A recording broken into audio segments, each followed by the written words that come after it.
جس کو کہتے ہیں ایک ڈیپ ریلیشن شپ بنائیں، ایک اسٹرانگ گہرا مضبوط رشتہ بنائیں، یاد رکھیں، ٹھیک ہے۔ اور اگر اللہ رب العزت کے ہم مضبوط رشتہ اس زمانے میں نہیں بناتے، یاد رکھیں، تو ظاہر سی بات ہے اس کے بڑے نقصانات ہم کو اٹھانا پڑیں گے، اس لیے کہ جہاں سائنس کے اعتبار سے، ٹیکنالوجی کے اعتبار سے، سویلائزیشن کے اعتبار سے قومیں بہت عروج پر جا رہی ہے، ہاں اکنامی وغیرہ ایسی اس سے پہلے کبھی نہیں دیکھی گئی، لیکن آج وہیں دینی اعتبار سے بے دینی عام ہو چکی ہے۔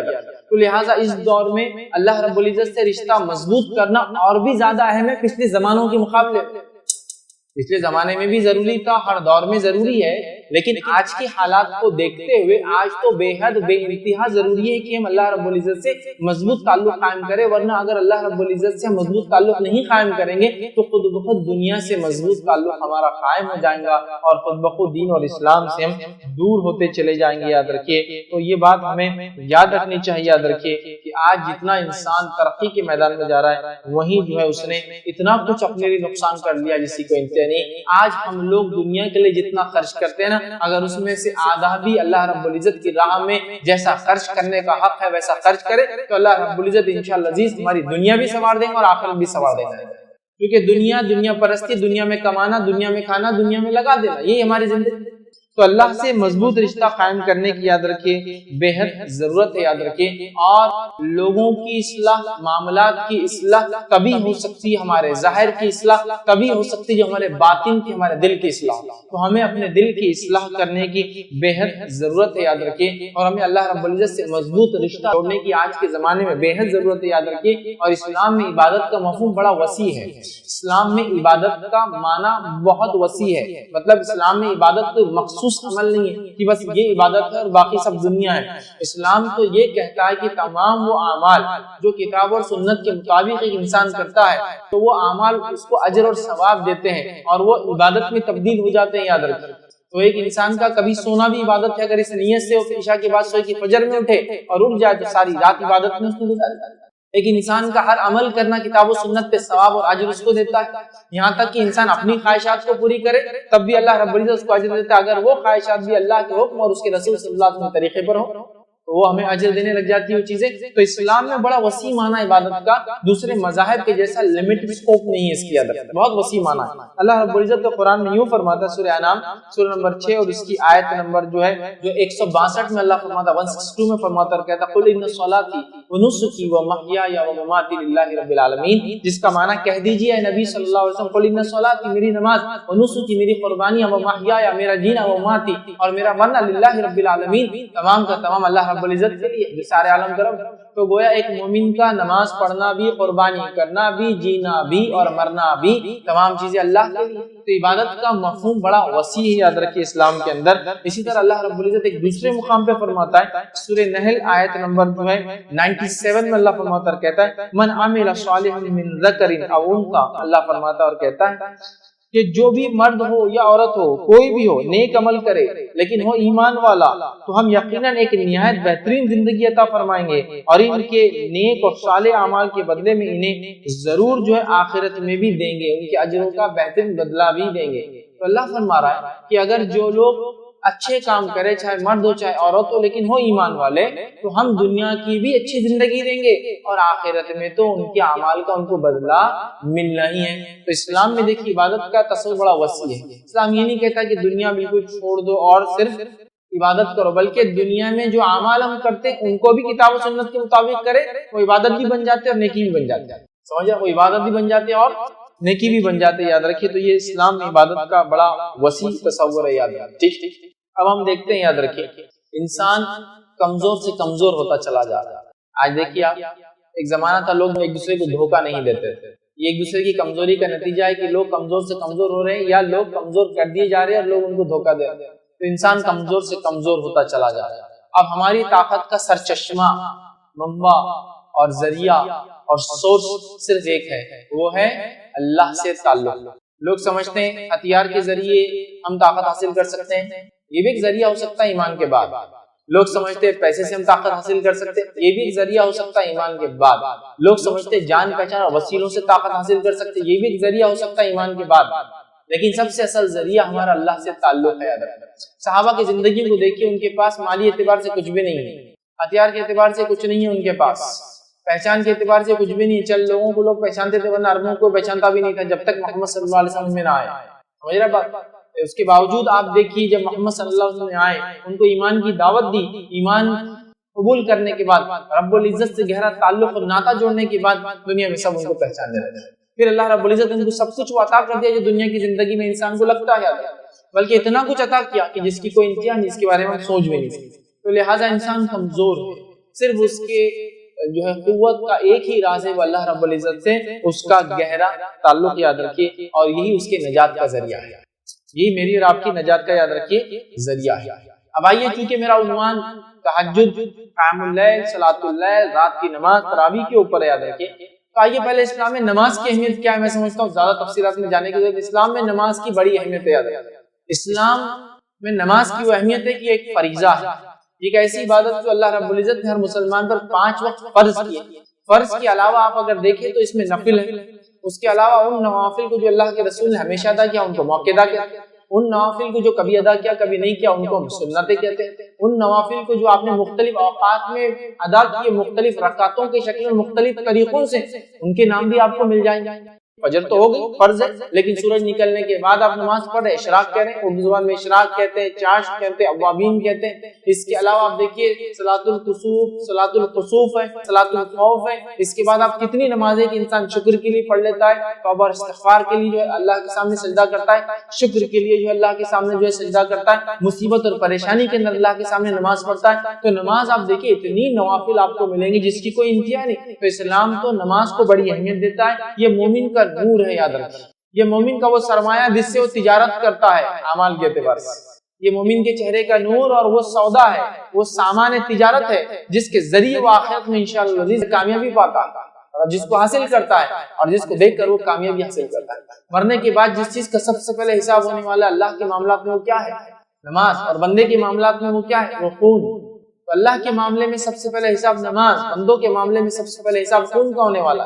تو آپ اندازہ لگائی نماز کی کتنی اہمیت ہے. نبی اکرم صلی اللہ علیہ وسلم کے تعلق سے نماز کی جو کیفیت آتی ہے وہ یہ آتی ہے کہ روایت کے اندر الفاظ دیکھیے اس طرح سے، سنن ابو داؤد کی روایت ہے، نبی اکرم صلی اللہ علیہ وسلم کو اگر کوئی انتہائی اہم معاملہ پیش آ جاتا تو آپ نماز کی طرف دوڑتے.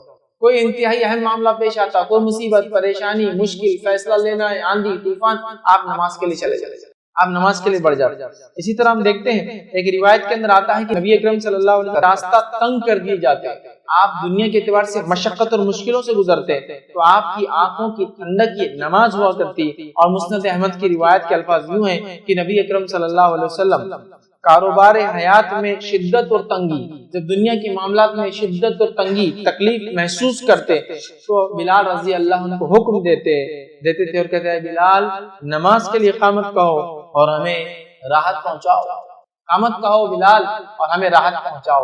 مطلب جب کوئی تنگی اور مشکل ہوتی آپ نماز کی طرف جاتے. بلال سے کہتے ہیں کہ اب اقامت دو اس کے ذریعے راحت پہنچاؤ مجھے. تو آپ اس کو راحت کا سامان بتا رہے ہیں. مومن کا یہ نور ہے، مومن کا یہ وہ سرمایہ جو جمع کرتا ہے. یاد رکھیے تو نماز ویسے ہی بہت بہت بہت زیادہ اہم جو عبادت ہے، یاد رکھیے. لیکن ہم اس نماز میں ایک مخصوص عبادت کا تذکرہ کر رہے ہیں اور وہ ہے رات کی نماز جو عشاء کے بعد سے لے کر فجر کے پہلے تک پڑھی جاتی ہے. یاد رکھیے ابو ہریرہ رضی اللہ عنہ فرماتے ہیں نبی اکرم صلی اللہ علیہ وسلم فرمایا نماز بہترین عمل ہے جو اس سے جتنا چاہے فائدہ اٹھا لے. نماز ایک بہترین عمل ہے جو اس سے جتنا چاہے فائدہ اٹھا لے. بہرحال آج میرا موضوع نماز نہیں ہے، تہجد کی نماز. تو آئیے تہجد کی نماز کے تعلق سے کچھ باتیں سیکھتے ہیں تاکہ انشاءاللہ عزیز اپنے زندگیوں میں یہ عمل کو ہم داخل کرنے کی کوشش کریں. یاد رکھیے تاکہ رات میں جب لوگ سو جاتے ہیں، لوگوں کے رشتے رب سے ٹوٹ جاتے ہیں، عام طور سے ذکر و اذکار لوگ چھوڑ دیتے ہیں، یا پھر لوگ لہو اور لعب جس کو یا لغویات میں رات میں جس کو کہیں گے فالتو وقت گنوا کی باتیں کرتے ہیں، یا رات میں لوگ جو برائی کی طرف مائل ہو جاتے ہیں، زنا، چوری، برائی ہے نا، اندھیرے میں ہے نا، اس طرح کے اعمال کرنے لگتے ہیں. تو اس وقت ایک بندہ مومن اٹھتا ہے، بستر سے اپنے آپ کو الگ کرتا ہے، ٹھیک ہے، بستر کے نرم پہلو کو چھوڑتا ہے اور اٹھ کر مشقت برداشت کرتا ہے، کبھی سردی کی مشقت برداشت کرتا ہے، کبھی گرمی کی مشقت برداشت کرتا ہے، کبھی پانی کے ٹھنڈے اور گرم ہونے کی مشقت کو برداشت کرتا ہے، کبھی جو ہے موسم کی وجہ سے کرتا ہے، کبھی صحت کے اعتبار سے کرتا ہے، لیکن وہ اپنے آپ کو منا لیتا ہے، اپنے رب کو راضی کرنے کے لیے اٹھ جاتا ہے اور اٹھ کر وضو کرتا ہے، وضو کر کے اچھے سے وضو کرنے کے بعد احسن طریقے سے یاد رکھیے وہ نماز کے لیے کھڑا ہوتا ہے اور اپنے رب سے رشتہ قائم کرتا ہے، اپنے رب سے تعلق قائم کرتا ہے، یاد رکھیے اللہ کے سامنے عاجزی کرتا ہے، انکساری کرتا ہے، استغفار کرتا ہے، دعائیں کرتا ہے، نماز سے ہٹ کر تلاوت قرآن کرتا ہے، تو رب العزت اس چیز کو بے حد بے حد بے حد پسند کرتا ہے۔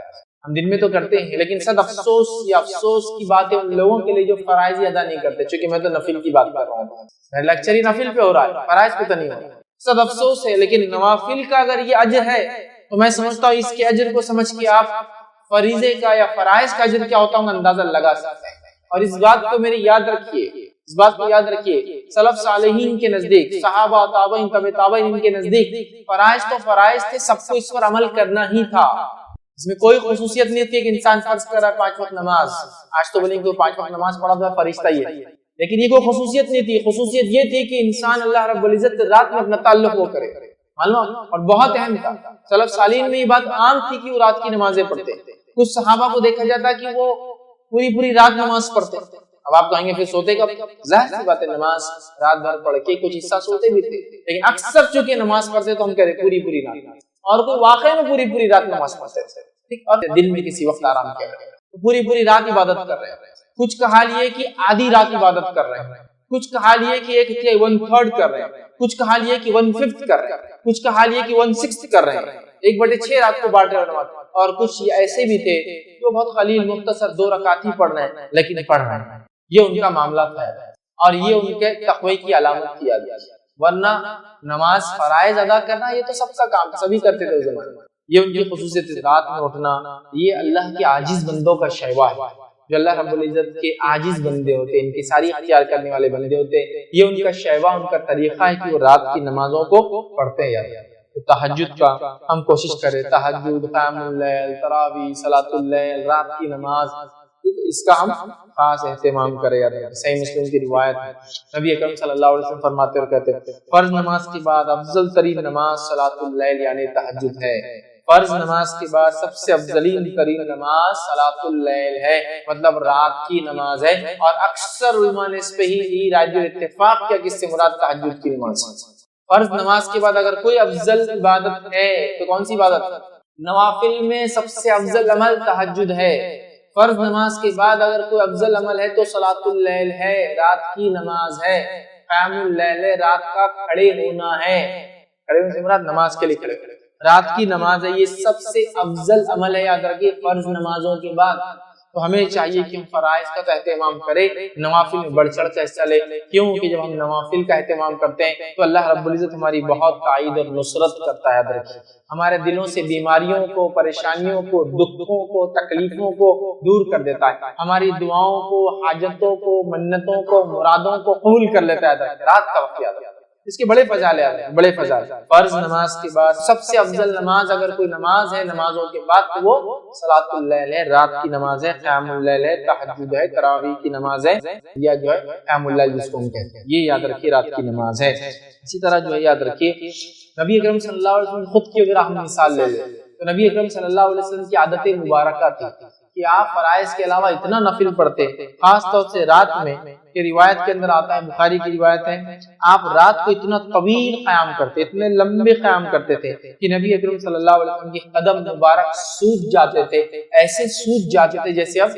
ہٹ جائیں گے، اس کو بولتے ہیں اردو ورم آ جانا، سوج جانا، سمجھ رہے ہیں؟ سوجن سمجھتے نا، باڈی پھول جاتی ہے ایکسس کام کرنے سے زیادہ، جب ماس پیشیاں جس کو کہتے ہیں، مسلز جو ہوتے ہیں انسانی باڈی میں، جب وہ کسی چیز کا اوور لوڈ ہوتے ہیں، وزن اٹھا لیتے ہیں تو سوج جاتا ہے، سویلنگز آ جاتی ہے، سمجھ رہے ہیں بات؟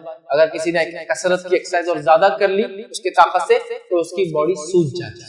نبی اکرم صلی اللہ علیہ وسلم اتنا کثرت سے قیام کرتے راتوں میں کہ اس قیام کی وجہ سے، اس کھڑے ہونے کی وجہ سے آپ کے قدم مبارک جو ہے سوج جایا کرتے تھے، سویل ہو جاتے تھے، سمجھ رہے ہیں؟ کہ ایسے سوج جاتے تھے کہ روایت میں الفاظ آتا ہے، اس کا ترجمہ علماء کرتے ہیں پھٹ جانے کو ہے، سمجھا، اتنا آپ راتوں میں قیام. اور ایک مرتبہ آپ کی ایک زوجہ نے پوچھ لیا، آپ کی ایک بیوی نے پوچھ لیا، اللہ کے رسول صلی اللہ علیہ وسلم آپ اتنی عبادت کرتے، حالانکہ آپ تو بخشے بخشائے، آپ کے تو معاملات جو بخشے بخشائے آپ، پھر کیوں کرتے ہیں؟ تو کہا کیا میں اللہ کا شکر گزار بندہ نہ بنوں؟ نبی اکرم صلی اللہ علیہ وسلم بخشے بخشائے تو شکر گزار بندہ بننے کے لیے یہ کام کر رہے ہیں. میرے آپ کا حال ہم کو پتہ ہی نہیں کیا ہے. یقین مستظن رکھتے اپنے رب سے ہم کہ ہمارا رب ہمارے گناہوں کو معاف کر کے، ہماری کوتاہیوں کو معاف کر کے ہم کو بخش دے گا انشاءاللہ. لیکن ہم کو تو پتہ بھی نہیں، لیکن اس کے بعد بھی ہم کتنے آرام سے زندگی گزارتے ہیں، اپنی من مانی زندگی کے ساتھ. اللہ سے تعلق کمزور سے کمزور ہوتا چلا ہے. یہاں تو میں نفل کی بات کر رہا ہوں، ہمارے فرائض غائب اللہ ہم کا رحم کرے. یہاں تو رات میں اٹھنے کی بات کر رہا ہوں، فجر نہیں ہوئی تو پھر رات میں اٹھنے کا کیا معاملہ؟ سمجھ رہے ہیں کتنا اہم ہے، یاد رکھیے. تو یہ نمازوں کا ہم خاص اہتمام کرے. نبی اکرم صلی اللہ علیہ وسلم بخشے بخشائے ہونے کے باوجود بھی اتنا پڑھتے کہ پیروں میں سجن آ جاتی، سوکھ جاتے، پیر موٹے ہو جاتے کہ آپ کی زوجہ پوچھ رہی ہے کہ آپ کو بخشے بخشائے پھر کیوں اتنی نماز پڑھتے ہیں؟ آپ فرما رہے کیا میں اللہ کے شکر گزار بندہ نہ بنوں؟ تو ہمیں بھی چاہیے کہ ہم خاص اہتمام کریں. آئیے اور یاد رکھیے خصوصاً رمضان میں نبی اکرم صلی اللہ علیہ وسلم کا معاملہ اور بڑھ جاتا ہے. عام دنوں کی قیام اللیل آپ کی ہوتی ہے، لیکن رمضان میں مخصوص عمل آپ کرتے. آئیے صحیح بخاری کی روایت ہم دیکھتے ہیں. روایت کے الفاظ اس طرح سے کہ نبی اکرم صلی اللہ علیہ وسلم قیام اللیل کا خصوصاً رمضان میں اہتمام کرتے. حدیث کے الفاظ اس طرح سے جب ماہ رمضان کا آخری عشرہ آ جاتا، آپ صلی اللہ علیہ وسلم اپنی راتوں کو زندہ کرتے، راتوں کو جاگتے اور اپنے گھر والوں کو بھی جگاتے اور عبادت کے لیے کمر بستہ ہو جاتے. نبی اکرم صلی اللہ علیہ وسلم رمضان کے آخری عشرے میں اپنے گھر والوں کو بھی جگاتے، خود بھی جاگتے اور عبادت کے لیے کمر بستہ ہو جاتے. اور ظاہر سی رات میں کون سی عبادت کریں گے؟ قیام کرنا، نماز پڑھنا، مطلب تلاوت قرآن کرنا، ذکر کرنا، استغفار، اپنے گناہوں کی معافی مانگنا، دعائیں کرنا، یہی تو تھا رات. اب ظاہر سی بات ہے عورتوں کا معاملہ لے لے، جو عورتیں پاکیزہ ہے وہی سب کر سکتی، جو ناپاکی کی حالت میں نماز چھوڑ کے وہ سب کر سکتی ہے. وہ استغفار کر سکتی ہے، ظاہر سی بات ہے اس کے لیے ان کو غسل کی ضرورت نہیں. استغفار کر سکتی ہے، دعائیں کر سکتی ہے، نماز نہیں پڑھیں گی. دیکھ رہے اپنے گھر والوں کو جگاتے اٹھاتے.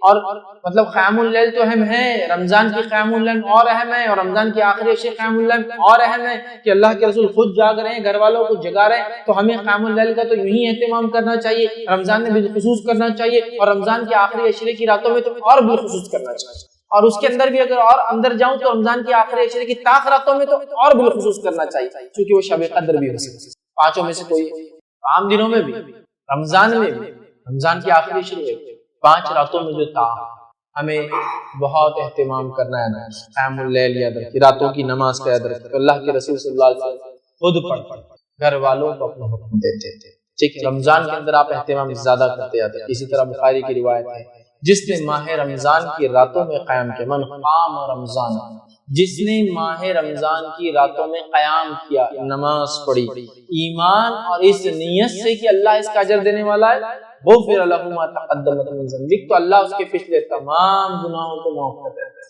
جو رمضان میں قیام کرے راتوں میں اس نیت سے احتساب کی کہ اللہ اس کا مجھے بدلہ دینے والا ہے، تو اللہ رب العزت اس کے تمام پچھلے گناہوں کو معاف کر دیتا ہے. ایک روایت میں ونصام رمضان، رمضان میں روزے رکھے ایمان اور احتساب کی نیت سے، اس نیت سے کہ اللہ اس کا اجر دے گا، اس کے پچھلے گناہ معاف ہو جاتے ہیں. یہاں کا من قام رمضان، جو رمضان کے اندر قیام کرے، اور قیام کے ساتھ کیا کرے؟ اس نیت سے قیام کرے کہ اخلاص کے ساتھ، کسی کو دکھانے کی نیت سے نہیں، شور غل کے لیے نہیں کہ اب پورے لوگ نماز پڑھے تو میرے کو بھی جانا پڑے گا، لوگ پوچھیں گے مسجد میں تم رات میں دکھ رہے ہیں رمضان، نہیں، احتساب سے اللہ مجھے اجر دے. پھر جماعت سے ہو جائے تو افضل، نہ بھی ہو تو انفرادی، تو اس کے پچھلے گناہ معاف ہو جاتے ہیں. آئیے صحیح بخاری کی ایک اور روایت، نبی اکرم صلی اللہ علیہ وسلم نے فرمایا ہمارا رب ہر رات کے آخری تہائی حصے میں، ایوری نائٹ، رمضان خاص نہیں ہے، رمضان کے بارے میں 2 روایتیں ہوگی، ایک آپ کو جاگتے آخری عشرے میں جگاتے گھر والوں کو، اور دوسری یہ قیام کرنا. اب دوسری روایت اس میں عام بات کیا حدیث سنیے غور سے. ہمارا رب ہر رات کے آخری تہائی حصے میں آسمانی دنیا پر نزول فرماتا ہے اور کہتا ہے کون ہے جو مجھے پکارے اور میں اس کی دعا قبول کروں، انا الملک، کون ہے جو پکارے اور میں اس کی دعاؤں کو قبول کروں. اور اس کے بعد اللہ رب العزت فرماتا ہے کون ہے جو مجھ سے کچھ مانگے اور میں اسے عطا کروں، کون ہے جو دعا مانگے اور میں قبول کروں، کون ہے جو مجھ سے مانگے اور میں اس کو عطا کروں جو وہ چاہتا ہے. ٹھیک ہے، اس کے بعد اللہ فرماتا ہے کون ہے جو مجھ سے مغفرت طلب کرے اور میں اسے بخش دوں. اور یہ معاملہ ہر رات ہوتا ہے، ہر رات، ہر رات. مصیبتوں میں پریشان لوگ دکھوں سے پریشان لوگ، بیماریوں سے پریشان لوگ، دعاؤں کے تعلق سے کہ وہ ہماری دعائیں اللہ سے ہم کو قبول کروانا ہے، اپنی منتیں مرادیں حاجتیں پوری کروانا ہے، تو در در جانے کی اور بھٹکنے کی ضرورت نہیں۔ یہ وہ وقت ہے، یہ وہ ٹائم ہے، یہ وہ سمے ہے جس گھڑی اور سمے میں اگر اٹھ جاؤں گے تو اللہ رب العزت ندا اور آواز لگائی جاتی ہے کوئی مانگنے والا میں دینے بیٹھا ہوں، ہے کوئی مجھ سے مانگنے والا میں دعائیں قبول کرنے بیٹھا ہوں، ہے کوئی کچھ مانگنے والا میں اس کو عطا کرنے بیٹھا ہوں۔ اور اللہ فرماتا ہے کوئی مغفرت طلب کرنے والا، چلو دنیا میں کچھ نہیں آخرت کا تو میں وہ بھی دینے بیٹھا۔ اور یہ سلسلہ ہر رات کے تیسرے پہر آخری پہر ہوتا ہے، اور یہ کب ہوتا ہے معلوم آپ کو؟ اس کو بولتے ہیں سحر کا وقت۔ اگر آپ کو کچھ نہیں سمجھتا تو سحر کا وقت مطلب سحر کے خاتمے سے پہلے کا وقت۔ رمضان کے اندر سحر کا خاتمہ اتنے بجے، اس سے پہلے کا وقت یہ رات کا تیسرا حصہ ہوتا ہے، اور عام طور سے اس وقت میں سحر کرتے ہیں، اس لیے میں سحر کا وقت ورنہ رات کا تیسرا پہر مطلب فجر سے پہلے کا ٹائم، فجر ہونے سے پہلے کا ٹائم، سمجھا؟ تو اس وقت اللہ تعالیٰ آواز لگاتا ہے کوئی ہے دعا مانگنے والا میں دعا قبول کرنے بیٹھا ہوں، کوئی ہے چیز جو مانگنا چاہتا ہے میں اس کو عطا کرنے بیٹھا ہوں، کوئی ہے مغفرت طلب کرنے والا میں اس کی مغفرت کرنے کے لیے تیار ہوں۔ اور یہ سلسلہ ہر رات ہوتا ہے، یہ رمضان کے لیے خاص ہے۔ رمضان میں تو اس کا معاملہ فضیلت اور بڑھ جائیں گے، اور رمضان کے آخری عشرے میں اور بڑھ جائیں گے، اور رمضان کی آخر راتوں میں تو سبحان اللہ، کیونکہ ویسے ہی وہ گھڑیاں وہ راتیں مبارک، اور پھر اس میں یہ آخری پہر تیسرا پہر سمجھ رہے ہیں۔ اور سلف صالحین نے ان سب کو انکیش کر لیا، وہ ایسی جگہ پہ انویسٹ کرنے کی عادی تھے جہاں ان کو ریٹرنز کی بالکل پوری ہوئی اور بہت زیادہ ریٹرنز کی، اور وہ کرتے تھے یاد یہ صحابہ ہوتا ہے نا چتر چالاک، کیا کر رہا ہے چتر چالاکی، اس کی کمائی آ رہی ہے تو کمائی کو نہیں خرچ کرتا ہے، کمائی کو کہیں اور انویسٹ کر کے انویسٹمنٹ کے ریٹرن سے خرچ کرتا ہے۔ آپ بولتے دیکھو کمائی لیتا ہے کمائی کو انویسٹ کرتا ہے، وہ الگ اس کا جمع ہو رہا پھر اس سے ریٹرن سے وہ کرتا ہے، اس آدمی کو چتر بولتے ہیں۔ ہاں ٹھیک ہے جو کما کے خرچ کر رہا ہے وہ بھی ٹھیک ہے، لیکن ایک آدمی کماتا ہے کمانے کا آدھا حصہ انویسٹ کرتا ہے، انویسٹمنٹ کا ریٹرن بھی کمائی واپس آتا ہے، وہ کیا کر رہا ہے ایک طرح سے ایسٹس ڈیولپ کر رہا ہے۔ آپ بولتے بڑا چتر چالاک ہے یار، کیا دنیا بنا لیا، انکم آتی تھی میں نے پورا خرچ کر دیا، اس نے انویسٹ کیا کہیں تو بھی کام کے علاوہ بزنس بھی کرتا تھا، بزنس کا بھی ریٹرن آج دیکھو ریٹائرمنٹ کے بعد بھی وظیفہ بھی چالو ہے، یہ بھی ہے بچے بھی کھلا ہوتا ہے، چتر چالاک ہوشیار۔ تو صحابہ ایسی چتر چالاک ہوشیار تھے آخرت کے معنی میں۔ سلف صالحین کا طرز یہی تھا کہ بہت چتر چالاک تھے، اپنے انویسٹمنٹ بہت دیکھ بھال کی انہوں نے آخرت کے تحت بہت زیادہ اہتمام کرتے تھے، بہت زیادہ، اسی کو امتحان یاد رکھیے۔ اس کے فائدے دیکھیے، سب سے افضل نماز نبی اکرم صلی اللہ علیہ وسلم رمضان میں خاص اہتمام کرتے، رمضان میں گھر والوں کو اٹھا کے اس کو پڑھاتے، اس کے بعد جو ہے یہ وہ وقت ہے آخری پہر ہے، ویسے تو عشاء کے بعد سے شروع ہوتا ہے لیکن سب سے افضل ترین وقت اس کا تیسرا پہر ہے جب اللہ تعالیٰ آواز لگاتا ہے ہائی کوئی مانگنے۔ آئیے جامع ترمذی کی روایت ہے، نبی اکرم صلی اللہ علیہ وسلم فرمایا کہا اللہ اپنے بندے کے قریب ترین اس وقت ہوتا ہے، اللہ اپنے بندے کے قریب ترین اس وقت ہوتا ہے جب رات کا آخری پہر ہوتا ہے۔ اللہ بندے کے سب سے قریب کب ہوتا ہے؟ جب رات کا آخری پہر ہوتا ہے۔ اگر اس وقت اللہ کا ذکر کرنے والوں میں تم ہو سکتے ہو تو شامل ہو جاؤ، آپ صلی اللہ علیہ وسلم مشورہ دے رہے ہیں، اگر اس وقت اللہ کے ذکر کرنے والوں میں تم شامل ہو سکتے ہو تو ہو جاؤ۔ اللہ سب سے قریب ترین انسان رات کے آخری حصے میں ہوتا ہے، اور آپ کو معلوم اللہ سب سے قریب ترین بندہ سجدے کی حالت میں ہوتا ہے، تو اگر دونوں روایتوں کو ہم ملا لے تو اللہ سے سب سے قریب آدمی سجدے کی حالت میں ہوتا ہے، اور اگر رات کے آخری پہر کا وہ سجدہ ہو تو اور قریب ہو جائیں گے۔ سب سے قریب اللہ بندے سے رات کے آخری پہر ہے، اور حدیث میں آتا ہے کہ سجدے میں سب سے قریب ہوتا ہے، تو کیوں نہ اس وقت نماز پڑھی جائے تاکہ قریب سے قریب ہو جائے۔ اور جب ایک بندہ اللہ کا محبوب بن جاتا ہے تو دنیا کی وسیلوں کی، دنیا کی چیزوں کی اس کی ضرورت نہیں پڑتی، اپنے معاملات کو نہیں نکلوا لیتا اپنے رب سے۔ جیسا لوگ جان پہچانے تو منوا کے اپنے کام نکال لیتے ہیں، تو جس بندے کی پہچان رب العزت سے ہوتی ہے وہ منوا لیتا ہے اپنا کام، بنا لیتا اپنی آخرت دنیا میں رہتے ہوئے۔ تو یہ رات میں ہو سکتا ہے، یہ کمال رات میں ہو سکتا ہے۔ ہم کوشش کریں کہ ہم اس کے لیے جدوجہد بولوں گا، آج کے زمانے میں تو کوشش نہیں، مجاہدہ ہو جائیں گے، آج تو بہت سٹرگل ہے، کیونکہ جو لائف سٹائل ہم جیتے نا وہ لائف سٹائل یہ ہے کہ دن بھی برباد اور رات بھی برباد کرنے والا لائف سٹائل ہے۔ دن برباد فالتو کاموں میں، رات برباد فالتو کاموں میں، دونوں برباد ہوتے ہیں۔ راتوں میں دیر تک جاگنا اور پھر آدھی رات گئے تیسرے پہر کو سونا، تیسرے پہر سے سونا تو سورج چڑھنے تک سوتے رہنا، تو تب جا کے ہمارا معاملہ ہوتا ہے۔ یاد رکھیے اس اصول کو، یاد رکھیے جو قومیں سورج کو اٹھاتی ہے دنیا میں کارنامے انجام دیتی ہے، اور جن کو سورج اٹھاتا ہے وہ کچھ نہیں کر پاتی ہے۔ مطلب جو قومیں سورج نکلنے سے پہلے اٹھ جاتی ہے دنیا میں کچھ کر جاتی ہے، اور جن کو سورج نکلنے کے بعد اٹھاتا ہے تو وہ کچھ زیادہ نہیں کر پاتا۔ سمجھ رہے بات کو؟ تو بہرحال ہم لوگ تو سب برباد کر رہے ہیں. اس کا ہم کو مجاہدہ کرنا ہے, کوشش کرنا اور یہ عمل کرنا ہے. آئیے صحیح مسلم کی روایت ہے, نبی اکرم صلی اللہ علیہ وسلم فرماتے کہتے رات میں ایک گھڑی ایسی آتی ہے, رات میں ایک گھڑی ایسی آتی ہے کہ اس میں کوئی مسلم بندہ اللہ تعالیٰ سے جو کچھ مانگتا ہے اللہ تعالیٰ اسے دے دیتا ہے. رات میں ایک گھڑی ایسی آتی ہے کہ اس میں ایک مسلمان بندہ جو کچھ اپنے رب سے مانگتا ہے اللہ اسے دے دیتا ہے, دے دیتا ہے. اور یہ گھڑی ہر رات میں آتی رہتی ہے. یہ کوئی سال میں ایک دن مخصوص شب قدر وغیرہ نہیں, یا پھر ذی الحجہ کے پہلے 10 دن نہیں, یا پھر حرمت والے مہینوں میں نہیں. یہ ہر رات یہ مسئلہ ہوتا ہے, ہر رات یہ ایسا ہوتا ہے کہ ایک گھڑی آتی ہے اور اس میں بندہ مسلمان کوئی چیز مانگے. ظاہر سی بات ہے, میں یہ روایت رکھ رہا ہوں کہ انسان نماز پڑھے اور پھر مانگے تو کیا مبالغہ ہو جاتا ہے.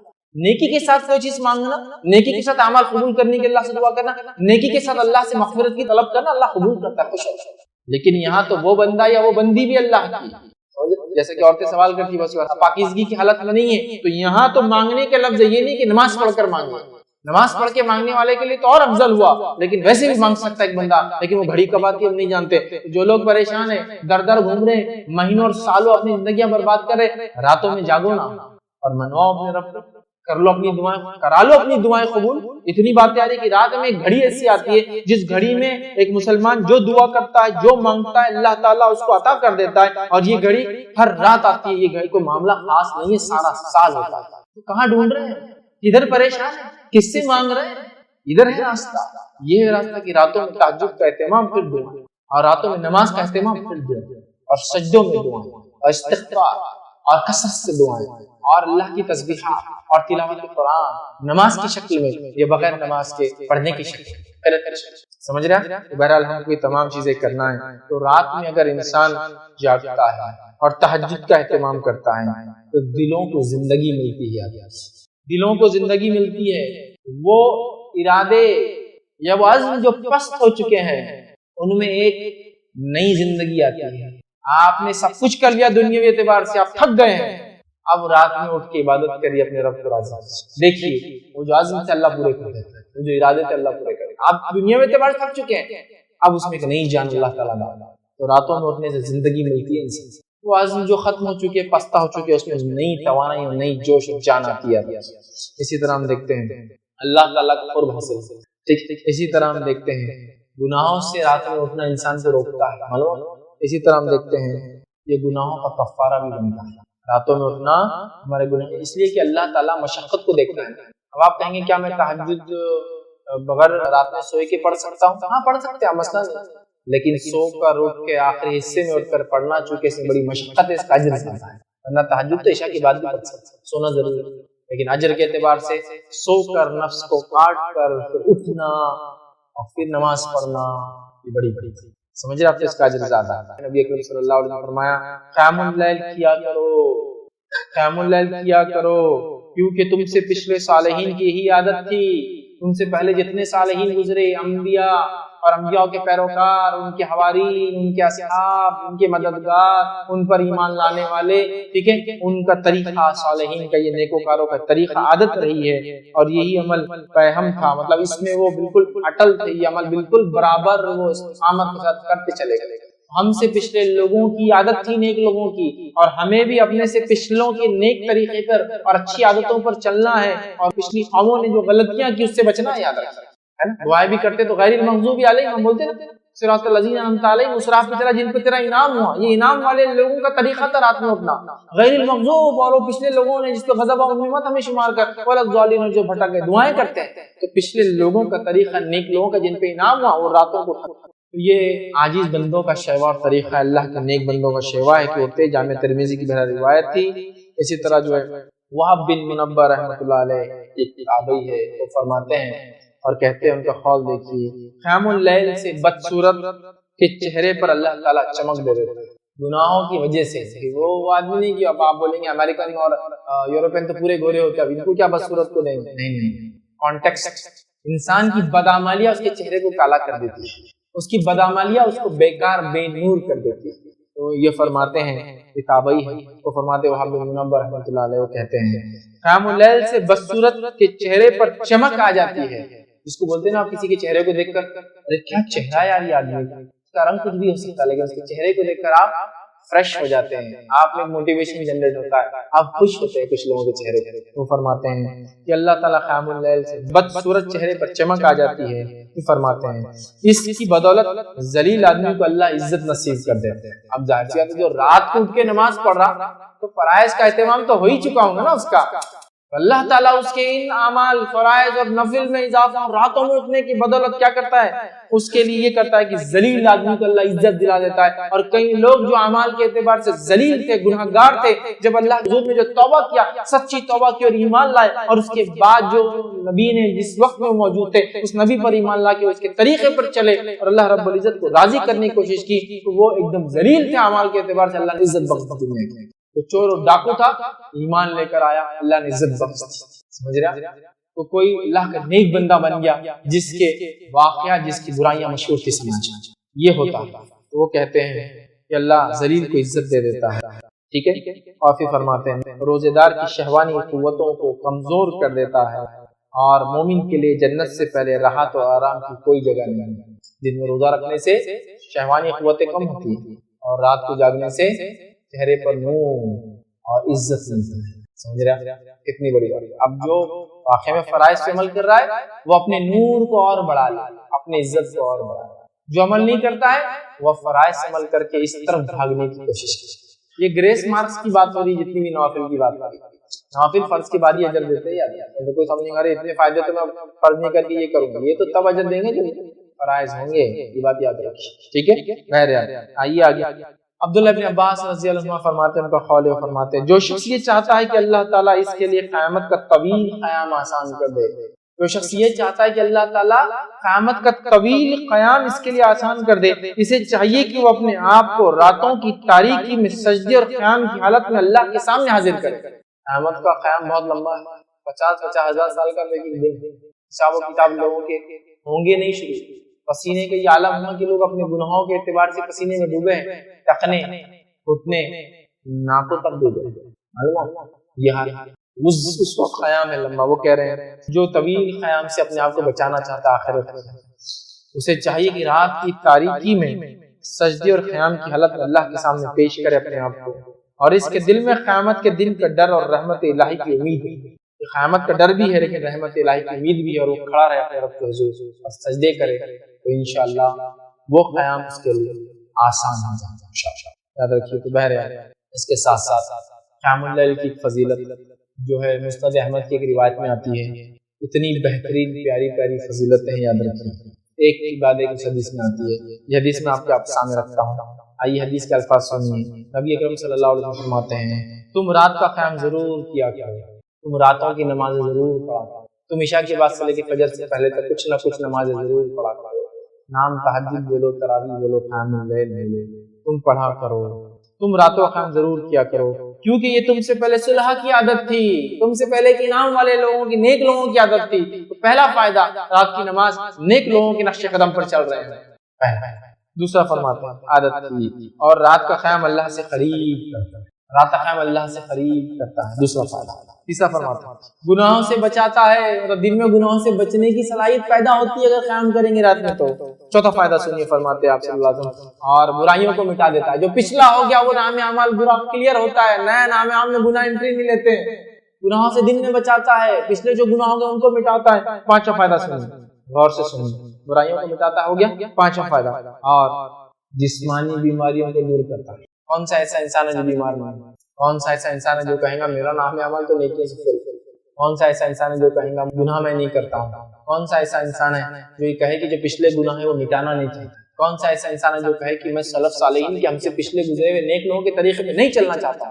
یہ نیک لوگوں کا طریقہ تھا، یہ کرنے سے، رات قیام کرنے سے اللہ تعالیٰ کے ہم قریب ہوتے ہیں۔ کون سا انسان اللہ کے قریب نہیں چاہتا؟ یہ کرنے سے ہمارے دن میں گناہ نہیں ہوں گے انشاءاللہ، تو اللہ گناہ سے بچاتا ہے، پچھلے گناہوں کو مٹاتا ہے، اور بیماریوں سے پورے علاج، پورے مسائل کا حل، پورے پرابلم کا سلوشن رات میں جاگنا ہے۔ رات میں تو جاگنے سے کوئی ڈاؤٹ نہیں ہے۔ یہ طریقے جو صلح نیک لوگ کرتے تھے، قیام، تلاوت قرآن، استغفار، ذکر و اذکار، دعائیں، نماز لمبی لمبی، ٹھیک، یہ سب کر کے ہم کو راتوں کو جاگنا ہے، اپنے رجگنی جو ہم نے بنا لیا، یاد رکھیے یہ بڑی اہم بات ہے، یاد رکھیے۔ اور اللہ رب العزت جو قرآن میں فرماتا ہے اور کہتا ہے امن ہوا قانت آناء اللیل ساجدا وقائما یحذر الآخرۃ ویرجو رحمت ربہ قل هل يستوی الذین یعلمون والذین لا یعلمون۔ اللہ فرماتا ہے بھلا جو شخص راتوں کے اوقات سجدوں اور قیام کی حالت میں گرتا ہو، آخرت سے ڈرتا ہو اور اپنے رب کی رحمت کی امید رکھتا ہو، بھلا جو شخص، اللہ فرماتا ہے، راتوں کے اوقات میں سجدے کرتا ہو اور قیام کی حالت میں جو ہے گزارتا ہو اور آخرت کے ڈر اور اس کی بھلائی، جو شخص راتوں کے اوقات میں سجدوں اور قیام کی حالت میں گرتا ہو، آخرت سے ڈرتا ہو اور اپنے رب کی رحمت کی امید رکھتا ہو، آگے اللہ فرماتا ہے بتاؤ بھلا علم والے اور بے علم کیا برابر ہو سکتے ہیں؟ مطلب اللہ تعالیٰ نے رات میں جو سجدے کرتا ہے، قیام کرتا ہے، اس کو کمپیر کر کہا کہ کیا وہ لوگ جو علم رکھتے ہیں اور جو علم نہیں رکھتے برابر ہو سکتے ہیں؟ تو یہاں دیکھیے خاص طور سے اللہ فرماتا ہے رحمت کی امید رکھتا ہوں، ٹھیک ہے، اور وہ سجدے اور قیام کرتا ہے، اور خاص طور سے لیل میں، رات میں، تو رات میں جو قیام کرتا ہے، رات میں جو سجود کرتا ہے، تو اللہ فرما رہا ہے کہ وہ لوگ ہیں جو آخرت کو سمجھتے ہیں، علم رکھتے ہیں، تو کیا وہ لوگ جو علم رکھتے ہیں اور علم نہیں رکھتے کیا دونوں برابر ہو سکتے ہیں؟ تو ہمیں یہ عادت ڈالنا چاہیے، راتوں میں قیام کی یاد رکھیے، اور راتوں کو ہم طویل لمبا قیام کرنے کی کوشش کرے، اللہ کا تقوی اختیار کرے، یاد رکھے راتوں کو کم آرام کرنے کی کوشش کرے، اور جو صحت کے وقت خاص طور سے اللہ تعالیٰ سے مغفرت طلب کرے۔ کیوں؟ اس لیے کہ اللہ رب العزت نے سورہ زاریات سورہ نمبر 51 آیت نمبر 18 اور اسی طرح سورہ آل عمران میں ایک جگہ فرمایا اور کہا وبالاسحار هم یستغفرون، مومنوں کی صفت ایک یہ ہے کہ وہ سحر کے وقت میں استغفار کرتے ہیں۔ کیا فرمایا اللہ نے؟ وبالاسحار هم یستغفرون، وہ لوگ سحر کے وقت استغفار کرتے، چونکہ اسی آخری پہرے رات کا اور سب سے افضل گھڑی ہے، اللہ رب العزت نچلے آسمان پہ ہوتا ہے اور بندہ اللہ سب سے قریب ہوتا ہے، اور روز آواز لگائی تو کوئی مانگنے والا اور کوئی ہے مغفرت طلب کرنے والا، میں مغفرت دوں۔ تو جو ہے استغفار کا وقت ہے، یاد رکھیے، تو ہمیں چاہیے ہم کوشش کریں کہ اللہ تعالیٰ سے راتوں میں اٹھ کر خوب جو ہے توبہ کرے اور خوب ہم جو ہے استغفار کرے، یاد رکھیں۔ اور یاد رکھیں سلف صالحین کے قول میں سے قول ہے، ابو سلیمان دارانی رحمۃ اللہ علیہ فرماتے اور کہتے ہیں، یہ تاریخ دمشق میں ان کا یہ قول ملتا ہے، وہ کہتے ہیں کرنے والوں کو راتوں کے قیام میں لہو و لیب میں مشغول لوگوں سے بھی زیادہ لذت ملتی ہے۔ جو لوگ راتوں کو جاگ کر رب کو راضی کرنے کی کوشش کرتے ہیں نا، ان لوگوں کو جو لوگ راتوں میں جا کے لہو اور لیب، عیش مستی کر رہے ہیں، یا جو ہے منمانی کر رہے ہیں، یا اللہ کی عبادت کے خلاف کام کر کے راتیں گزار رہے ہیں، وہ کہہ رہے ہیں جو راتوں میں عبادت کرتا ہے نا، اس آدمی کو جب اس کی لذت کا پتہ چل جاتا ہے، لذت لگ جاتی ہے، تو اس کو ان لوگوں سے زیادہ اس میں مزہ آنے لگتا ہے نا۔ لوگ چوراہوں میں بیٹھنا پسند کرتے رہتے ہیں، لیکن اس میں وہ کہتے ہیں اس سے زیادہ مزہ آنے لگتا ہے ان لوگوں کو جو راتوں میں جاگنے کے اللہ کی عبادت کے عادی ہو جاتے ہیں۔ پھر وہ کہتے ہیں لذت ملتی ہے، اگر رات نہ ہوتی تو اس دنیا میں زندہ باقی رہنے کی کوئی چاہت نہ ہوتی ہے۔ رات میں تو رب دنیا میں، دن میں تو پریشان حال ہے لوگوں میں، رات میں اکیلا بندہ اپنے رب کے قریب ہوتا ہے۔ اسی طرح جو ہے ابن عمر، عبداللہ بن عمر رضی اللہ عنہ کا قول ہے، طبقات ابن سعد میں روایتوں کا قول ہے، وہ کہتے ہیں مجھے دنیا کی، ان کے وفات کا وقت قریب آ گیا، موت کا وقت قریب آیا، تب وہ کہنے لگے اور فرمانے لگے مجھے دنیا کی کسی چیز کو چھوڑ جانے کا کوئی افسوس نہیں، مجھے دنیا کی کسی چیز کو چھوڑ کر جانے کا افسوس نہیں ہے۔ پھر فرماتے اور کہتے ہیں افسوس نہیں ہے، البتہ شب بیداریوں اور راتوں کی عبادت سے محروم ہو جانے کا افسوس ہے۔ دنیا کو چھوڑ کے جانے کا کوئی افسوس نہیں، مال متاع جائیداد بیوی بچے افسوس نہیں، صرف ایک چیز کا افسوس ہے، جو اکیلے میں رات کی عبادت کرتا تھا، اللہ سے قریب ہوتا تھا، وہ موقع نہیں۔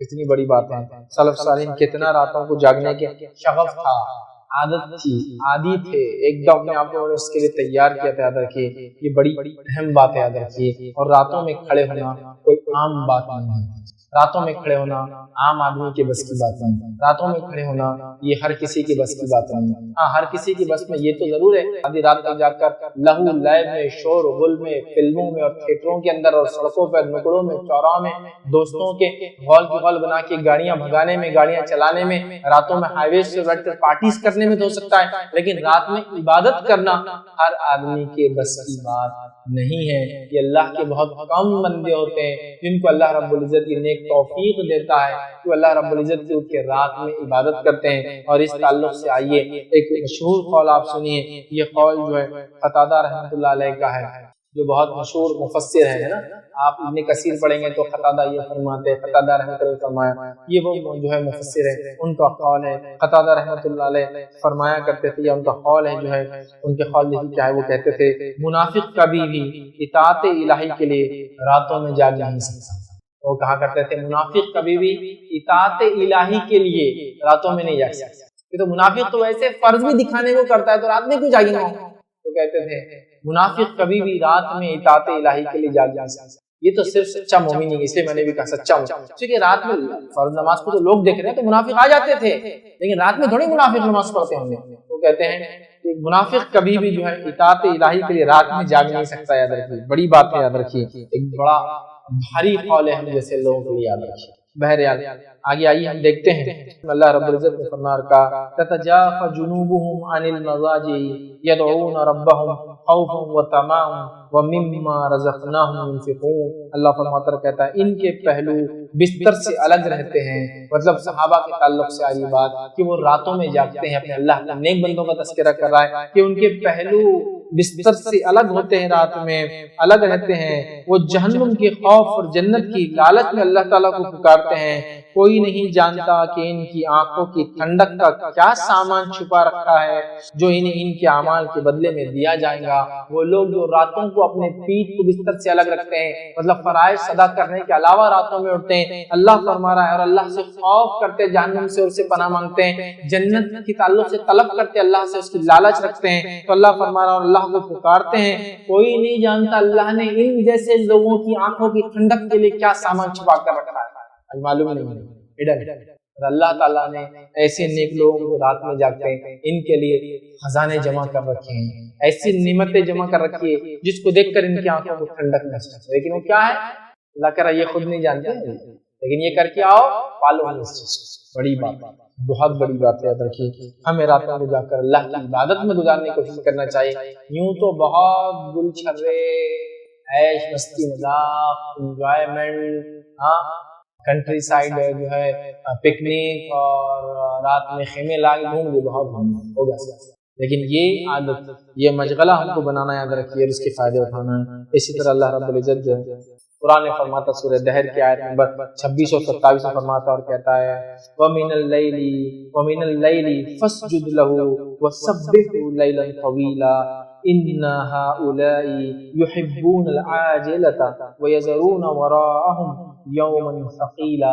اللہ فرماتا اور کہتا ہے، غور سے سنیے کیا ہے، اللہ فرماتا ہے اور رات کے وقت اس کے سامنے سجدے کر اور رات کا طویل عرصہ اس کی تسبیح کیا کر۔ نبی اکرم صلی اللہ علیہ وسلم کو اسپیشل حکم ہے اور انبیاءوں کے لیے یا نبی اکرم صلی اللہ علیہ وسلم کے لیے رات کی نماز فرض تھی، یاد رکھ، یہ ضروری ہوتی ہے، یاد رکھ، اور آپ سے ہمیشہ پڑھتے ہیں۔ پھر اللہ فرما رہا ہے وَمِنَ اللَّيْلِ فَاسْجُدْ لَهُ وَسَبِّحْهُ لَيْلًا طَوِيلًا کہ نبی آپ رات میں سجدہ کرے، مطلب قیام کرے، نماز پڑھے اور رات کا طویل عرصہ اللہ کی تسبیحات بیان کرے۔ إِنَّ هَؤُلَاءِ يُحِبُّونَ الْعَاجِلَةَ، اور اللہ فرماتا ہے اور کہتا ہے بے شک یہ مادی لوگ جو دنیا پرست لوگ ہیں وہ جلدی ملنے والی دنیا چاہتے ہیں، جلد سے ملنے والی وہ چیز چاہتے ہیں۔ پھر اللہ فرماتا ہے عاجلہ وَيَذَرُونَ وَرَاءَهُمْ يَوْمًا ثَقِيلًا، اور فرماتا ہے جلدی ملنے والی دنیا کو چاہتے ہیں اور اپنے پیچھے بڑے بھاری دن قیامت کی ہولنا کیا چھوڑے اور بھلائے بیٹھے۔ یہ لوگ دنیا پرست لوگ دنیا چاہتے ہیں لیکن آخرت کو بھلا بیٹھے ہیں، اس کی عذاب کو، اس کی ہولناکیوں سے جو ہے یہ لوگ بالکل انجان ہیں۔ لیکن اے نبی آپ راتوں میں جگہ کیا کیجئے، سجدے کیا کیجئے، خوب ذکر کیا کیجئے اور ایک بڑا طویل عرصہ اس میں گزاریے۔ کبھی تو نبی اکرم صلی اللہ علیہ وسلم لمبی لمبی راتوں میں نمازیں قائم کرتے تھے، جیسے قیام ہوتا تھا ویسا اتنا لمبا رکوع ہوتا تھا، ویسا اتنا لمبا سجدہ ہوتا تھا، بہت آرام اور اطمینان کے ساتھ آتا۔ یہ نماز کی کیفیت و تفصیلات دیکھنا ہے تو وتر اور تہجد اور تراویح کی نماز کی تفصیلات میں نے پورا بیان کی۔ وتر کی نماز کا طریقہ، اس سے پورے مسائل میں نے اس میں وتر اور تہجد کی نماز کا طریقہ اس کو مثال سے بیان کیا۔ تو ہم دیکھتے ہیں سلف صالحین کا یہی طرز تھا اور وہ بہت زیادہ اس میں جو عمل کیا کرتے تھے، ٹھیک ہے۔ اسی طرح ہم دیکھتے ہیں جو ہے بعض سلف صالحین کے رات کی نماز کے تعلق سے جو اقوال میں سے اقوال ملتا ہے وہ یہ ہے، وہ شخص سخت برے حساب سے نجات کی امید کیسے لگا سکتا ہے جبکہ وہ رات بھر سویا رہتا ہے اور پھر دن بھر لہو و لعب اور کھیل تماشے میں گزار دیتا ہے۔ وہ شخص اللہ سے آخرت میں مغفرت کی امید کیسے کر سکتا ہے؟ جو راتوں کے اندر وہ جو ہے وہ فرماتے ہیں جو امید کیسے لگا سکتا ہے، جو رات بھر سویا رہتا ہے اور دن میں لہو اور لعب فالتو کاموں میں لگا رہتا ہے، وہ کیسے سوچ سکتا ہے کہ اس کی مغفرت ہوگی؟ وہ کیسا امید کر سکتا ہے؟ تو لہٰذا ہمیں چاہیے کہ ہم خوب قیام اللیل کا اہتمام کریں اور اس کی جو کیفیت ہونی چاہیے وہ کیفیت کو ہم جو اپنے اندر اختیار کریں۔ اس کے کئی فائدے انشاءاللہ العزیز ہم کو ملیں گے، دنیاوی اور اخروی فائدے تو یقیناً اسی کے لیے ہے۔ اور وہ لوگ جو سوتے پڑے ہیں، یہاں رات کی نماز سے دور فجر بھی نہیں پڑھتے، ایسے ایک شخص کا تذکرہ نبی اکرم صلی اللہ علیہ وسلم کے سامنے ہوا جو فجر بھی نہیں پڑھا اور سوتا رہا۔ صحیح بخاری کی روایت ہے، نبی اکرم صلی اللہ علیہ وسلم فرمایا وہ ایسا شخص ہے جس کے کان میں شیطان نے پیشاب کیا۔ جب انسان فجر نہیں پڑھتا تو شیطان کیا کرتا ہے؟ پہلے تو پھسلاتا ہے فجر کے ٹائم، اور جب نہیں پڑھتا ہے تو اس کے کان میں پیشاب کر کے چلا جاتا ہے۔ سمجھ رہے ہیں؟ بہرحال ہمیں چاہیے کہ ہم اہتمام کریں، اس کا اور خاص یاد رکھیے اہتمام کریں۔ آئیے ایک روایت ہم سنتے ہیں اور نبی اکرم صلی اللہ علیہ وسلم نے اس روایت میں کیا فرمایا وہ بات آپ کے سامنے رکھتا ہوں۔ روایت کو جب آپ سنیں گے تو ایسا لگتا ہے میرے اور آپ کے بارے میں بات ہو رہی ہے، بڑی افسوس کی بات ہے، لیکن جو بات بتائے گی بڑی سچی بات ہے۔ آئیے ابو ہریرہ رضی اللہ عنہ فرماتے ہوئے کہتے ہیں نبی اکرم صلی اللہ علیہ وسلم نے فرمایا اللہ تعالیٰ ہر شخص سے بغض و ناراضگی رکھتا ہے۔ اللہ تعالیٰ ہر شخص سے نفرت اور ناراضگی رکھتا ہے۔ بغض سمجھتے ہیں؟ دل میں کوئی بات کو اٹھا کر رکھتا ہے۔ اللہ تعالیٰ ہر شخص سے بغض اور ناراضگی رکھتا ہے جو اکھڑ مزاج ہو، جو اکھڑ مزاج ہو، بازاروں میں شور و غل کرنے والا ہو، مطلب بازاروں میں تو اس کے چرچے ہوتے ہیں، شور و غل کرنے والا ہو۔ یہ فرماتے ہیں رات بھر مردوں کی طرح پڑے رہنے والا ہو، مطلب کوئی نماز نہیں، کوئی ذکر و اذکار نہیں، مردوں کی طرح پڑے رہنے والا ہو، دن کو گدھوں کی طرح کام کرنے والا ہو، مطلب فرائض ورائض سب گئے، بس گدھے کی طرح محنت اور مشقت کرتا ہو، ٹھیک ہے، کام اختیار کرنے والا ہو، دنیا کے معاملات میں تو بہت جاننے والا ہو اور آخرت کی زندگی سے بالکل غافل اور نادان ہو۔ تذکرہ جب میں پڑھا تو مجھے لگا اللہ مجھ پر رحم کرے، میرا ہی آپ کا تذکرہ اور ہم لوگوں کا تذکرہ۔ ایسا انسان ہے، سنیے اس کی کیفیت۔ اللہ ایسے انسان سے بغض اور نفرت کرتا ہے جو انسان کیسا اکھڑ مزاج ہو، مزاج کو بدلو اپنے۔ دوسرا فرماتے ہیں وہ انسان جو بازاروں میں شور و غل کرتا ہو، مطلب بڑے چرچے ہو اس کے، راتوں کو بالکل مردے کے جیسا سوتا ہو، کوئی ذکر و اذکار، کوئی تلاوت، کوئی نماز نہیں پڑھتا ہو، دن گدھوں کی طرح محنت کرتا اور کام کرتا ہو، دنیا میں چتر اور چالاک ہر چیز کا علم ہو اور آخرت کا پورا غافل ہو۔ آج ہماری زندگی کیا ہے؟ دن بھر گدھوں کی طرح کام کرنا، رات بھر جانوروں کے جیسا سونا، پھر دن بھر وہی کرنا۔ دنیا میں تو ایسی چتر چالاکی کی کون سے برانڈ کا کون سا ڈیزائن، کون سا ماڈل، کون سے ماڈل کا کون سے ماڈل کے پیچھے میں کون کون سے چیز کتنی کتنی کیسی کیسی کون سی تبدیلی کے ساتھ کون کون سے کمپنیوں کی سب پتہ ہے ہم کو، لیکن یہی بات قرآن حدیث آیتوں کے تعلق سے قرآن اس کی سمجھ ہم کو، میں سمجھتا بہت کم لوگ نہیں فیل ہو جاؤں گا، نہیں مانے، سمجھا نہیں مانے۔ دیکھیں سب ہمیں ہماری ساری اللہ بغض اور نفرت کرتا ہے ایسے انسان سے، اللہ تعالیٰ ایسے انسان سے بغض اور نفرت کرتا ہے۔ یاد رکھیے جس کے اندر یہ صفتیں ہوں، ہمیں چاہیے کہ راتوں کو اٹھنے والے بنے ہم، یاد رکھیے، اور دن میں فرائض ادا کریں، راتوں کو کچھ نہ کچھ ہی صحیح بہرحال عبادت کرنے کی کوشش کیا کریں۔ یاد رکھیے قیام اللیل کے تعلق سے آئیے کچھ اقوال رکھتا ہوں۔ ایک قول جو عبداللہ بن مسعود رضی اللہ عنہ کا ہے، جو مشہور صحابی، کیا فرماتے آپ سنیے قیام اللیل کے تعلق سے۔ جب آپ سے فرمایا گیا، کسی نے کہا کہ ہم جو ہے قیام اللیل نہیں کر پاتے، رات کی نمازیں نہیں پڑھ پاتے، ٹھیک ہے، وہ فرماتے اور کہتے ہیں، اور وہ کہتے ہیں تمہیں تمہارے گناہوں نے اس کے قابل نہیں چھوڑا۔ سبحان اللہ، کیا فرماتے ہیں؟ تمہیں تمہارے گناہوں نے اس کے قابل ہی نہیں چھوڑا کہ تم رات میں قیام کر سکتے، کیونکہ رات میں جب انسان قیام کرتا ہے تو اللہ سے گناہوں سے دور کرتا ہے اور پچھلے گناہوں کو مٹاتا ہے۔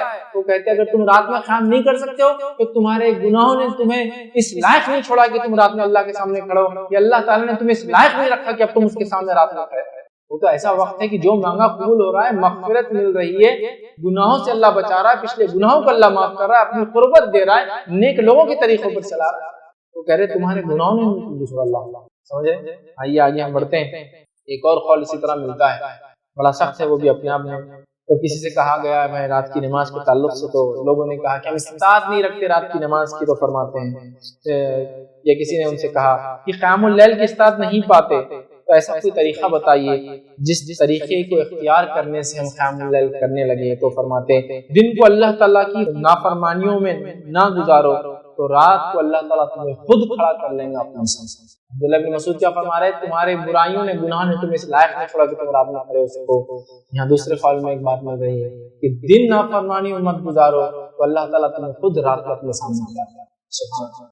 آج ہم نے نا اپنے دن ایسے رکھے کہ رات میں اللہ کے سامنے کھڑے ہو سکے, نہ راتیں ایسی رکھی ہم نے کہ دن میں اللہ کے سامنے کھڑے ہو سکے. راتیں ایسی کہ فجر غائب ہو جائے نا. تو بہرحال ہمیں بہت زیادہ اس چیز کی کوشش کرنا ہے کہ جتنا ہو سکے جیسی ہو سکے رات کی نماز تھوڑی کیوں نہ صحیح پڑھنا, 2 رکعت سے عشاء کی نماز کے علاوہ 2 رکعت سے پڑھنے کی ہمیں انشاءاللہ کوشش کرنا یاد رکھیے. اور ایسی بیداری جب اپنے آپ میں لائیں گے بڑے فائدے ہوں گے. یاد رکھیے ابو داؤد کی روایت ہے, اور صرف ہم کو نہیں جاننا, اپنے بیوی بچوں کو بھی جگانا. ابو داؤد کی روایت ہے, نبی اکرم صلی اللہ علیہ وسلم فرمائے اللہ تعالیٰ ایسے آدمی پر رحم فرمائے جو رات کو اٹھا اور نماز پڑھی اور اس نے اپنی اہلیہ بیوی کو بھی اٹھایا اور اس نے بھی نماز ادا کی, اور اگر اس نے اٹھنے سے پسو پیش کیا, مطلب بیوی اٹھنے کو تیار نہیں تھی, تو اس نے چہرے پر پانی کا چھینٹا مارا. اور اللہ تعالیٰ ایسی عورت پر رحم کرے جو رات کو بیدار ہوئی اور اس نے نماز پڑھی, پھر اس نے اپنے شوہر کو بیدار کیا, اگر وہ نہیں اٹھا تو اس نے اس کے منہ میں پانی مارا. یہ فجر کے پہلے کی بات ہے. اور ماں عائشہ رضی اللہ عنہا فرماتی ہے نبی اکرم صلی اللہ علیہ وسلم مجھے رات میں اٹھاتے تہجد کے لیے اور رات میں پانی مار کے کہتے عائشہ اٹھو وتر پڑھ لو. صحابہ رات کی نماز کے بعد وتر پڑھا کرتے تھے, اور یہی سنت بھی وتر رات کی آخری نماز فجر سے پہلے. یہ لوگ تہجد کا اہتمام کرتے, تہجد کیا وتر اللہ کیا فرما رہے ہیں عائشہ اٹھو وتر پڑھ لو, کیونکہ تہجد بھی پڑھنا ہے. یہ لوگ اتنا زیادہ اہتمام کرتے تھے اس نماز کا. اور اللہ رحم کرے ایسے شوہر اور بیوی پر جو ایک دوسرے کو فرائض نہیں, فرائض تو فرض ہے, رات کی نماز کے لیے اٹھاتے ہیں. اللہ تعالیٰ رحم کرے. اللہ کے رسول دعا دے رہے ہیں ایسے خاوند اور ایسی بیوی کو اللہ کے رسول صلی اللہ علیہ وسلم دعا دے رہے ہیں جو اٹھ کر یہ کرتے ہیں. اسی طرح جو ہے امام احمد نے جو ہے اپنی کتاب الزہد کے اندر ایک جو ہے قول نقل کیا, وہاب بن منبر رحمۃ اللہ علیہ کا فرماتے تھے شیطان کو پرخور مطلب بہت کھانے والا یا زیادہ کھانے والا اور پرخواب زیادہ سونے والا سے زیادہ پیارا اور کوئی نہیں ہے. وہ کیا فرما رہے ہیں کہ شیطان کو بہت زیادہ کھانے والا اور بہت زیادہ سونے والے سے زیادہ کوئی اور پسند نہیں ہے. اور یہ جو سلف کے اقوال ہے نا بہت حکمت ہوتی ہے اس کے اندر, بڑی دور اندیشی ہوتی ہے اس کے نا. پرخور زیادہ کھانا زیادہ بیماریاں, زیادہ موٹاپا کم خیام, زیادہ موٹاپا بیٹھ کے نماز ہے نا, زیادہ موٹاپا 100 پرابلمس. زیادہ نہیں کھانا. میں نہیں کہہ رہا ہوں کہ ہر کھانے والا ہی موٹا ہوتا ہے, کچھ لوگ بہت کھاتے لیکن موٹے نہیں ہوتے, کچھ لوگ کم کھاتے موٹے ہو جاتے ہیں. یہ بیماریاں وغیرہ ایک الگ مسئلہ ہے, لیکن اگر بیماری وغیرہ نہیں ہے صحت کو مینٹین کرنا. پرخور زیادہ کھانے والا اور پرخواب زیادہ سونے والا. زیادہ سونا سیم پرابلم, زیادہ سونا کھانے کا سسٹم بگڑا, زیادہ سونا جاب جاری, زیادہ سونا جاب پہ لیٹ, زیادہ سونا کام کا آدمی نہیں مانتے لوگ ایسے آدمی کا نا, بولے یار اڑ گیا تو اڑ گیا, نہیں اٹھا تو پھر کیا ہے, اڑ گیا تو پھر تو ایسا کام کرتا بولے کہ گدھا بھی پیچھے چھوڑ جاتا, بولے گدھے اتنا محنت کرتا, اٹھا تو نا اٹھیں گا تو گدھے کو پیچھے کریں گے, اٹھتا ہی نہیں. سونے والا پسند ہے چونکہ سونے میں فجر بھی جاتی ہے, کیونکہ بڑی اہم نماز ہے, ابتدا ہوتا ہے. ٹھیک ہے, بہرحال بڑا حکیمانہ قول ہے. شیطان کو 2 لوگ بڑے پسند ہیں, وہ کہتے ہیں بہت کھانے والا اور بہت سونے والا. یاد رکھیے ہمیں احتیاط کرنا چاہیے. اب قیام اللیل کا وقت کب ہوتا ہے؟ قیام اللیل کا وقت یاد رکھیے عشاء کے بعد سے لے کر فجر کے پہلے تک رہتا ہے. ٹھیک ہے, تو آپ چاہے تو اس کو عشاء کے بعد پڑھیں, آدھی رات کے بعد پڑھیں, 1/3 رات باقی ہو تب پڑھیں, 1/5 رات باقی ہو یا 1/6 رات باقی ہو, 1/6 آف نائٹ کا پارٹ باقی ہو, 1/5 باقی ہو, 1/3 باقی ہو, ہاف باقی ہو, پڑھے. سب سے افضل لیکن کب ہے میں بتا چکا ہوں, سب سے افضل ہے وہ سحر کا آخری وقت جو فجر سے پہلے, اس کو ہم سحر کا کہتے ہیں, یہ سب سے افضل ہے. یاد رکھیے. اور نبی اکرم صلی اللہ علیہ وسلم کو رات کے آدھے حصے میں, عشاء کے بعد رات کے آدھے حصے میں, رات کے 1/3 میں, رات کے 1/5 میں, 1/6 میں اور سحر سے پہلے تک نماز پڑھتے دیکھا گیا.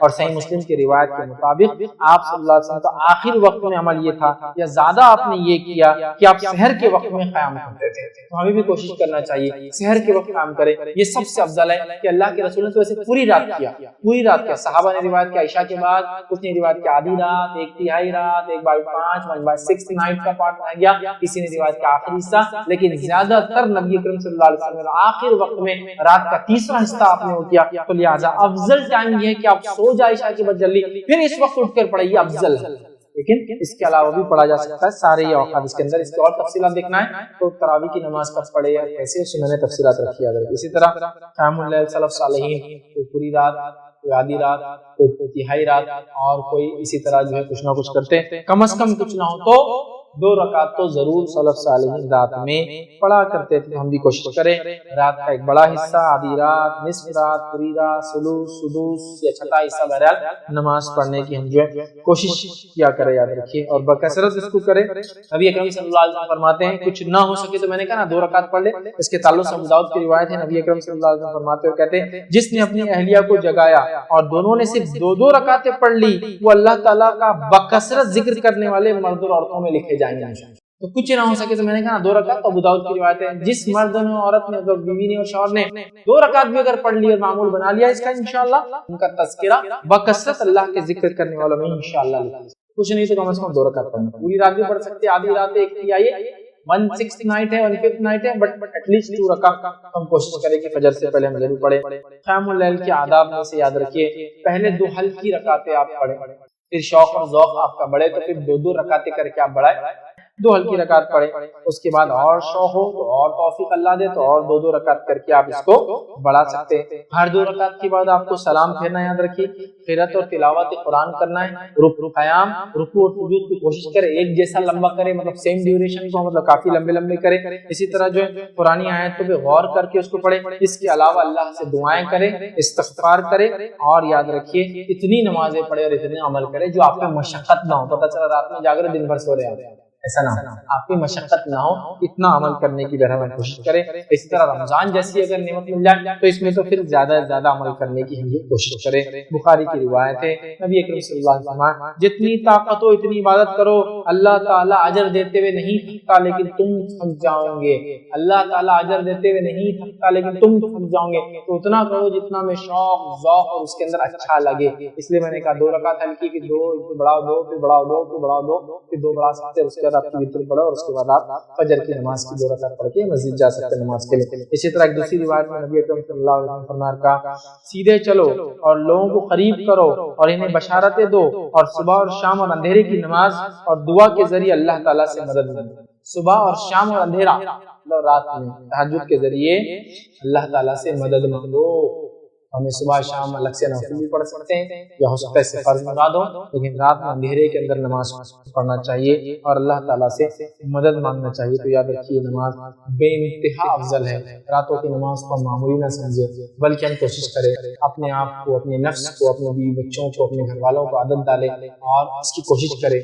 یقیناً عادتیں کوششوں کی بنیاد پر ہوتی ہے۔ یاد رکھیے اللہ سے دعا تو اپنی جگہ ہے ہی سب سے اول، لیکن اس کے بعد کوشش بھی ہو، خالی اللہ بس یہ کر دے کہ گھر بیٹھے رہے تو نہیں ہوتا، اللہ رزق میں برکت دے گھر میں بیٹھے تو نہیں ہوتا، کوشش یہ ہے تو ہمیں کوشش کرنا ہے، اٹھنے کی کوشش کرنا ہے۔ تو سب سے پہلے تو فجر کے عادی بنے، فجر کی عادت تو فجر سے پہلے اٹھنے کی عادی بنے، کیونکہ اسٹیپ وائز چلیں گے نا، فجر سے پہلے اٹھنے کی عادی بنے، فجر سے پہلے اٹھنے کی عادت ہوگی تو پھر 2 رکعت کی عادت ڈالے، کم از کم 2 سے پھر زیادہ بڑھاتے جائے، 2 4 6 8 تک چلے جائے۔ ظاہر سی بات ہے وتر کو آپ کو اس کی بعد پڑھنا ہے، پھر اس کے بعد وتر پڑھے، پھر فجر کی اذان ہوگی، آپ فجر کی سنتیں پڑھ کے مسجد جا سکتے ہیں، اور سنت پڑھے، فرض پڑھے، پھر چاہے تو آپ آرام بھی بہرحال کر سکتے ہیں، ٹھیک ہے۔ سلف صالحین کا لیکن ایک عمل تھا، سورج نکلنے تک سوتے نہیں تھے، پھر سورج نکلنے کے بعد سوتے اگر رات میں جاگتے، ٹھیک ہے، اس لیے کہ صبح میں برکت ہے نا، حدیث میں الفاظ ہے تو صبح ہونے تک جاگا کرتے تھے بہرحال۔ تو بہرحال کوشش کریں کہ ہم لوگ جو ہے راتوں کی نماز کے اپنے آپ عادی بنائیں اور خوب اس کے لیے بہرحال ہم کوشش کریں، اللہ تعالیٰ سے دعائیں بھی کریں اور ساتھ میں ہم کوشش بھی کریں۔ آئیے اپنی بات کو میں ختم کرتا ہوں نبی اکرم صلی اللہ علیہ وسلم کی اس حدیث کے اوپر، یاد رکھیے بڑی پیاری حدیث ہے۔ نبی اکرم صلی اللہ علیہ وسلم فرمایا کہا، عبداللہ بن سلام رضی اللہ عنہ کے راوی، جامع ترمذی کی روایت ہے، اور نبی اکرم صلی اللہ علیہ وسلم جب مدینہ تشریف لائے تو لوگ آپ کی طرف دوڑ پڑے، مطلب آپ ابھی مدینہ جسٹ ارائیو ہوئے، آئے ہیں، تو لوگ دوڑنے لگے، نبی اکرم صلی اللہ علیہ وسلم کی طرف دوڑ پڑے اور کہنے لگے اللہ کے رسول صلی اللہ علیہ وسلم آ گئے، اللہ کے رسول صلی اللہ علیہ وسلم آ گئے، اللہ کے رسول صلی اللہ علیہ وسلم آ گئے۔ چنانچہ میں بھی لوگوں کے ساتھ گیا تاکہ آپ صلی اللہ علیہ وسلم کو دیکھوں۔ پھر جب میں نے آپ صلی اللہ علیہ وسلم کا چہرے مبارک دیکھا، اچھی طرح دیکھا، خوب دیکھا، تو پہچان گیا یہ کسی جھوٹے کا چہرہ نہیں ہو سکتا۔ ابھی ایمان نہیں لائے تھے نا، دیکھ رہے تھے خالی، یہودی عالم تھے تو معلوم تھا کہ نبی کی علامت کیا ہوتا ہے، تو چہرہ دیکھا، دیکھنے کے بعد پہچان لی اور کہا کسی جھوٹے کا چہرہ تو ایسا نہیں ہوتا ہے، مطلب جھوٹ سے بھی چہرہ خراب ہوتا ہے، اور جو لوگ دین کا حقیقی علم رکھتے ہیں پہچان لیتے ہیں کبھی کبھی لوگ، ٹھیک ہے، جھوٹے کا چہرہ نہیں۔ اور یہ یہودی عالم تھے، اور آپ کو پتا ہے یہودیوں میں سب سے پہلے ایمان یہ لائے تھے، یہ واقعی کا ایمان بھی لائے تھے۔